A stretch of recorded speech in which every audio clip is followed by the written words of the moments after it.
है कौम की तो कौम पे लुटाए जा, कदम कदम बढ़ाए जा, खुशी के गीत गाए जा, ये जिंदगी है कौम की तो कौम पे लुटाए जा।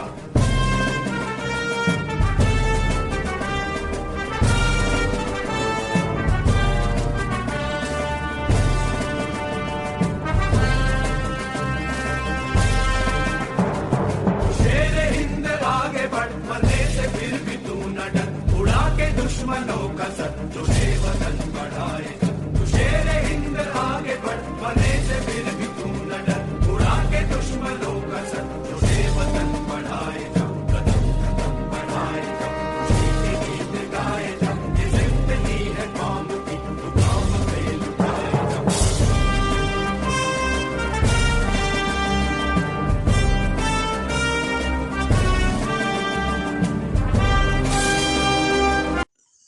Assalamu alaikum wa rahmatullahi wa barakatuhu to all dear group members of Pure Discussion Group. आज हम टॉपिक ले रहे हैं उस सिलसिले की कड़ी में से जो हम कुरान शरीफ और बाइबल मुक़द्दस की तालीमात को देख रहे हैं या समझने की कोशिश कर रहे हैं। आज हम लेते हैं यीशु मसीह जी अलैहिस्सलाम की पैदाइश के रिगार्डिंग कुरान और बाइबल में क्या लिखा हुआ है, और ऐसा लगता है हम आपके सामने पेश करेंगे दोनों चीज़ों की स्टडी करने के बाद कि कुरान ने खुदावंद यसु मसीह के बारे में अहम मालूमात का जिक्र करने से गुरेज किया है। अब ये बात कितनी ऑथेंटिक बैठती है ये हम प्रोग्राम्स में देखेंगे जो हमने कलेक्शन किए हैं। औज़ु बिल्लाहि मिनश शैतानिर रजीम, बिस्मिल्लाहिर रहमानिर रहीम। इज़ क़ालतिल मलाइकतु या मरयमु इन्नल्लाहा युबश्शिरुकी बिकलिमतिम मिन्हु इस्मुहुल मसीहु ईसा इब्न मरियम वजीहन फिद दुनिया वल आखिरति व मिनल मुक़र्रबीन व युकल्लिमुन नास फिल महदी व कहलम व मिनस सालिहीन। क़ालत रब्बी अन्ना यकूनु ली वलदुम वलम यमससनी बशरुन क़ाला कज़ालिकल्लाहु यख़्लुक़ु मा यशाउ इज़ा क़ज़ा अमरन फ़इन्नमा यक़ूलु लहू कुन फ़यकून। और न आप उनके पास उस वक्त मौजूद थे जबकि बाहम इख्तलाफ कर रहे थे। उस वक्त को याद करो जबकि फरिश्तों ने यह भी कहा कि ए मरियम अलैहिस्सलाम, बेशक अल्लाह ताला तुमको बशारत देते हैं एक कलिमा की जो बिन जानिब अल्लाह होगा। इसका नाम और लक़ब मसीह ईसा बिन मरियम होगा, बाआबरू होंगे दुनिया में और आखिरत में, और मिन जुमला मुक़र्रबीन के होंगे, और आदमियों से कलाम करेंगे गहवारा में, और बड़ी उम्र में शाइस्ता लोगों में से होंगे। हज़रत मरियम अलैहिस्सलाम बोली कि ए मेरे परवरदिगार, किस तरह होगा मेरा बच्चा, हालांकि मुझे किसी बशर ने हाथ नहीं लगाया। अल्लाह ताला ने फरमाया कि वैसे ही बिला मर्द होगा, क्योंकि अल्लाह ताला जो चाहे पैदा कर देते हैं। जब किसी चीज़ को पूरा करना चाहते हैं तो इसको कह देते हैं कि हो जा, बस वो हो जाती है। और अल्लाह ताला ने इनको तालीम फरमावेंगे आसमानी किताबें और समझ की बातें, और बिलखुसूस तौरेत और इंजील की इनको तमाम बनी इसराइल की तरफ भेजेंगे पैगंबर बनाकर। वो कहेंगे कि मैं तुम लोगों के पास अपनो नबुव्वत पर काफ़ी दलील लेकर आया हूँ तुम्हारे परवरदिगार की जानिब से। ये है कि मैं तुम लोगों के लिए गारे से ऐसी शक्ल बनाता हूँ जैसे परिंदे की शक्ल होती है, फिर उसके फूंक मार देता हूँ जिससे वो जानदार बन जाते हैं। सदक़ल्लाहुल अज़ीम। कुरान ने इमरान के नाम, मरियम के वालिद या उनके ख़ानदानी शजरे में किसी का जिक्र किया है, लेकिन बाइबल ने उनके बारे में बहुत कुछ बताया। मिसाल के तौर पर उनका शजरा नसब कुरान ने ऐसी तफसीलात नहीं दी हैं। बाइबल में हमें बहुत कुछ देखने को मिल जाता है। कुरान ने हज़रत ईसा अलैहिस्सलाम के शहर पैदाइश के बारे में कुछ नहीं बताया, और मरियम के शौहर के बारे में कुछ नहीं बताया, लेकिन बाइबल बताती है ये ख़ानदान गलील के नासरा में रहता था। फरिश्ते मरियम को बच्चे की बिशारत देते हैं, उसका नाम, और ये भी बताते हैं कि वो बच्चा खुदा का बेटा और दाऊद के तख्त का वारिस होगा।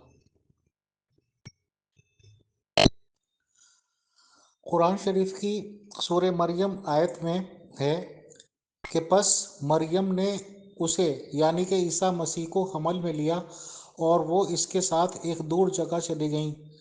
پھر درد ذیل انہیں کھجور کے تنے کے پاس لے آیا، کہنے لگیں کہ کاش میں اس سے پہلے مر گئی ہوتی اور بالکل بھلائی جا چکی ہوتی۔ تو ایک فرشتے نے انہیں نیچے سے پکارا کہ غم نہ کر، تمہارے رب نے تمہارے نیچے ایک نہر جاری کر دی ہے، اور کھجور کے تنے کو وہ اپنی طرف ہلاؤ، وہ تم پر تر و تازہ پکی ہوئی کھجوریں گرا دے گا۔ یعنی قرآن کے مطابق حضرت مریم جب درد ذیل میں مبتلا ہوئیں تو کھجور کے درخت کے سائے تلے تھیں۔ وہیں حضرت عیسیٰ جی علیہ السلام کی پیدائش ہوئی۔ قرآن کی پیدائش کی بات کو یوں بیان کرتا ہے، بائبل کی طرح نہیں۔ شکریہ۔ اور ڈیئر ٹاشی، اب دیکھتے ہیں کہ قرآن ان کی پیدائش کی بات کو یوں بیان کرتا ہے، بائبل کی طرح نہیں۔ شکریہ۔ اگر آپ کسی مسلمان سے پوچھیں کہ حضرت عیسیٰ مسیح جی علیہ السلام کہاں پیدا ہوئے ہیں تو ان کے پاس کوئی جواب نہیں ہے، جبکہ بائبل سے ہمیں یہ جواب ملتا ہے کہ یسوع بیت لحم میں پیدا ہوئے تھے۔ تو ہم لوقا 1:2-6 سے پڑھتے ہیں، چھٹے مہینے میں جبرائیل فرشتہ خدا کی طرف سے گلیل کے ایک شہر میں جس کا نام ناصرت تھا ایک کنواری کے پاس بھیجا گیا، جس کی منگنی داؤد کے گھرانے کے ایک مرد یوسف نام سے ہوئی تھی، اور اس کنواری کا نام مریم تھا۔ وہ اس کلام سے بہت گھبرا گئی اور سوچنے لگی کہ یہ کیسا سلام ہے۔ فرشتہ نے اس سے کہا کہ اے مریم، خوف نہ کر، کیونکہ خداوند کی طرف سے تجھ پر فضل ہوا ہے، اور دیکھ تو حاملہ ہوگی اور تیرے بیٹا ہوگا، اس کا نام یسوع رکھنا۔ وہ بزرگ ہوگا اور خدا تعالیٰ کا بیٹا کہلائے گا، اور خداوند خدا اس کے باپ داؤد کا تخت اسے دے گا، اور وہ یعقوب کے گھرانے پر ابد تک بادشاہی کرے گا، اور اس کی بادشاہی کا آخر نہ ہوگا۔ مریم نے فرشتے سے کہا کہ یوں کیوں کر ہوگا جبکہ میں مرد کو نہیں جانتی؟ اور فرشتے نے جواب میں اس سے کہا کہ روح القدس تجھ پر نازل ہوگا، اور خدا تعالیٰ کی قدرت تجھ پر سایہ ڈالے گی، اور اس سبب سے وہ مولود مقدس خدا کا بیٹا کہلائے گا۔ اور دیکھ، تیری رشتہ دار الیشبہ بھی بڑھاپے میں بیٹا ہونے والا ہے، اور اب اس کو جو بانجھ کہلاتی تھی چھٹا مہینہ ہے۔ مریم نے کہا کہ دیکھ، میں خداوند کی بندی ہوں، میرے لیے تیرے قول کے موافق ہو۔ تب فرشتہ اس کے پاس سے چلا گیا۔ انہی دنوں مریم اٹھی اور جلدی سے پہاڑی ملک میں یہودا کے ایک شہر کو گئی، اور زکریا کے گھر میں داخل ہو کر الیشبہ کو سلام کیا۔ اور جو ہی الیشبہ نے مریم کا سلام سنا تو ایسا ہوا کہ بچہ اس کے پیٹ میں اچھل پڑا، اور الیشبہ روح القدس سے بھر گئی۔ اب لوقا 2:1 سے پڑھتے ہیں، ان دنوں میں ایسا ہوا کہ قیصر کوستش کی طرف سے یہ حکم جاری ہوا کہ ساری دنیا کے لوگوں کے نام لکھے جائیں۔ یہ پہلی اس میں نویسی سوریہ کے حاکم قرنیس کے عہد میں ہوئی، اور سب لوگ نام لکھوانے کے لیے اپنے اپنے شہر کو گئے۔ بس یوسف بھی گلیل کے شہر ناصرہ سے داؤد کے شہر بیت لحم کو گیا جو یہودیہ میں ہے، اس لیے کہ وہ داؤد کے گھرانے اور اولاد سے تھا، تاکہ اپنی منگیتر مریم کے ساتھ جو حاملہ تھی نام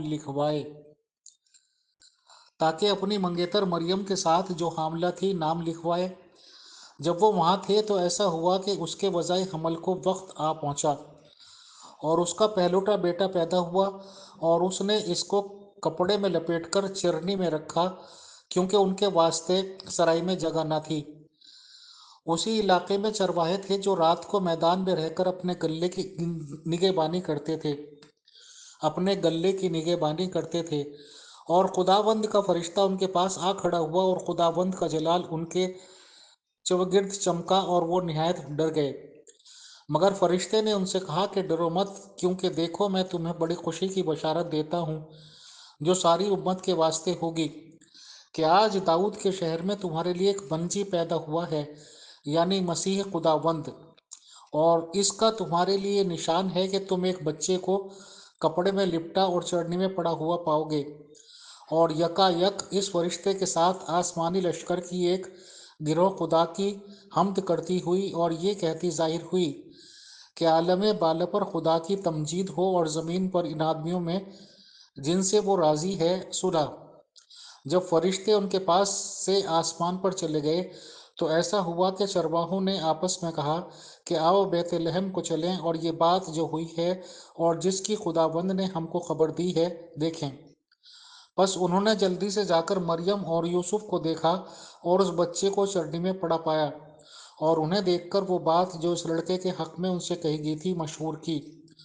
और सब सुनने वालों ने इस बातों पर जो चरवाहों ने इनसे कहीं ताज्जुब किया, मगर मरियम इन बातों को अपने दिल में रखकर गौर करती रही। और चरवाहे ने जैसा उनसे कहा गया था वैसा ही सब कुछ सुनकर और देखकर खुदा की तमजीद और हम्द करते हुए लौट गए।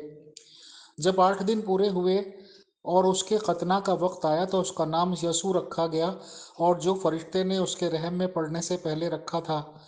फिर जब मूसा की शरीयत के मुआफिक उनके पाक होने के दिन पूरे हो गए तो वो उसके यरूशलेम में लाए ताकि खुदाबंद के आगे हाजिर करें, जैसा कि खुदाबंद की शरीयत में लिखा है कि हर एक पहलूटा खुदाबंद के लिए मुकद्दस ठहरेगा। और खुदाबंद की शरीयत इस कौल के मुआफिक कुर्बानी करें कि कुमरियों का एक जोड़ा या कबूतर के 2 बच्चे लाओ। और देखो कि यरूशलेम में शमून नाम एक आदमी था, और वो आदमी रास्तबाज और खुदा तरस और इसराइल की तसल्ली का मुंतज़िर था, और रूहुल कुदस उस पर था। और उसको रूहुल कुदस से आगाही हुई थी कि जब तक तू खुदावंद के मसीह को न देख न ले मौत को ना देखेगा। तो हमने देखा कि बाइबल मुकद्दस में बहुत तफसील के साथ एक एक बात को क्लियर किया गया है, जबकि कुरान ने हज़रत ईसा जी मसीह जी अलैहिस्सलाम की ख़ास तौर से पैदाइश और उनकी पेरेंट्स के रिगार्डिंग बताने से गुरेज किया है। दोनों चीज़ों की यानी कि बाइबल मुकद्दस और कुरान मुकद्दस की स्टडी करने के बाद ये क्लियर होता है कम से कम एक न्यूट्रल दिमाग में कि कुरान ने खुदावंद यसु मसीह के बारे में अहम मालूमात का जिक्र करने से गुरेज किया। और अगर अमित अग्रवाल के दिमाग से सोचा जाए तो जाहिर सी बात है कि लगभग 600 साल पहले आई है मुकद्दस बाइबल कुरान शरीफ के वजूद से। तो उस वक्त तो क्योंकि खुदा था, खुदा ये तालीमात दे रहा था, खुदा ही का कलाम मानते हैं मुसलमान भी और ये ईसाई लोग भी, ईसाई मसीही लोग भी बाइबल को। तो उस वक्त तो खुदा ने काफ़ी तफसील से जिक्र किया पेरेंट्स का, किससे मरियम जी की मंगनी हुई थी, क्या मामला थे, कैसे बच्चा पैदा हुआ क्या नहीं हुआ। और कुरान तक आते आते 600 साल तक आगे आते आते थे, और खुदा जब अल्लाह बना दिया गया, अल्लाह में कन्वर्ट कर दिया गया, तो हमें नज़र साफ क्लियरली ये नज़र आता है कि अहम मालूमात का जिक्र करने में गुरेज किया गया है। आखिर ऐसा क्यों किया गया? तो यकीनन हमारे मुस्लिम ब्रदर्स यही जवाब देंगे, भाई अल्लाह का कलाम है, उसकी मर्ज़ी, वो कहाँ जिक्र करे या ना करे। बट हम ज़रूर ये सोचने पे मजबूर हैं कि 600 साल तक पहले वाला जो खुदा था, खुदा के नाम से था, तो वो शायद ज़्यादा याददाश्त मजबूत रखता था, ज़्यादा याददाश्त थी उसके पास। और 600 साल तक आगे आते आते अल्लाह तक बनते बनते, और ये बात भी कुरान शरीफ की तालीमात जब देखते हैं और तमाम तफासील देखते हैं तो 40 साल की उम्र में जब हुजूर मोहम्मद सल्लल्लाहु अलैहि वसल्लम को नबूवत मिली थी और 63 साल की उम्र तक वो इस दुनिया फ़ानी में रहे हैं, 23 साल तक मुस्तकिल कंटिन्यूसली अल्लाह नाम का कैरेक्टर उनके साथ बिल्कुल हू बहू कंधे से कंधा मिलाकर खड़ा रहा। किससे कब शादियां करनी हैं, कितनी शादियां करनी हैं, क्या क्या करना है, किस बीवी को डांटना है, ये सब बातों का ख्याल करता रहा। बट कुरान शरीफ में यशु मसीह जी अलैहिस्सलाम के बातों का जिक्र तफासील से करने में गुरेज किया। आलिम हजरात अगर रहनुमाई कर सकें हैं तो करें, हम इंतज़ार करेंगे सभी धर्मों के स्कॉलर्स का। शुक्रिया, जज़ाकल्लाह। भाग भाग रे भाग फिरंगी, झांसी की रानी आई है, भाल तिलक और हाथ खड़क, दुर्गा है काली माँ।